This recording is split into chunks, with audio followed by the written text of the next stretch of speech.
Here are 3 signs that you should get tested for autism.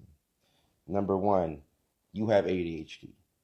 If you have ADHD, you have to understand that there's a chance that you can have autism. At one point, we used to think that you couldn't have both, but now in some clinical settings, we see that kids with ADHD also have autism, anywhere from a quarter to 3/4, 25 to 75%. We're seeing this clinically. So you can have one if you have the other. In fact, if you have one, you should be looking out for the other. When autism is diagnosed early, sometimes they miss ADHD because you can diagnose autism as early as 2, but with ADHD, we wait till 6, 7, 8. Number 2, you have a very structured way of doing things and you hate interruptions and surprises.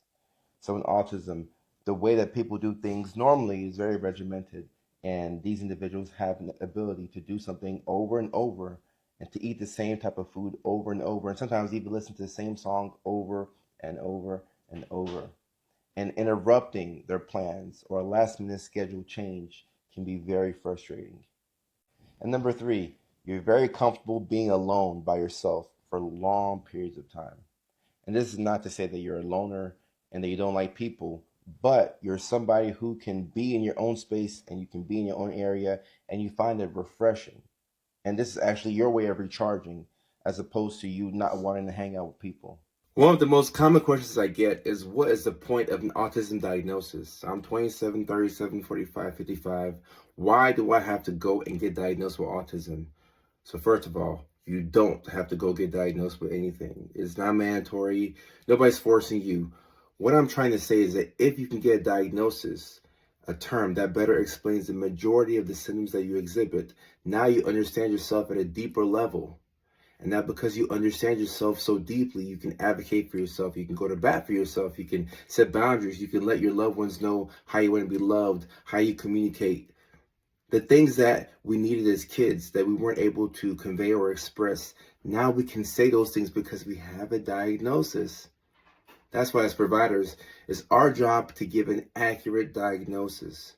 If we mess up there, you're screwed. You're screwed. And that's why we have second opinions. That's why you go and get checked up by somebody else who is in a different specialty. Or if one provider gave you a diagnosis and you didn't like it, you can go somewhere else. You can go somewhere else. You can say, hey, I don't agree with this diagnosis. Or you can go back to that same provider and say, can you explain to me why you diagnosed me with ADHD instead of autism? Because I feel like I meet the criteria for autism spectrum disorder, but you gave me a diagnosis of ADHD. Could I have both? Could it be something else? Could my mood swings be coming from a mood disorder like bipolar disorder? You want to talk to your provider and ask them these questions, because the key is, once you have a diagnosis, you can explain things to other people to where they can understand you, and not because you know yourself at such a deep level. You won't have to struggle as much. You struggle too much coming up, but even though we're older in age, getting that diagnosis that allows us to know ourselves at a deeper level is going to be a game changer. I've seen it change people's lives, and I'm hoping that if you've made it to this point in this video, it'll change your life.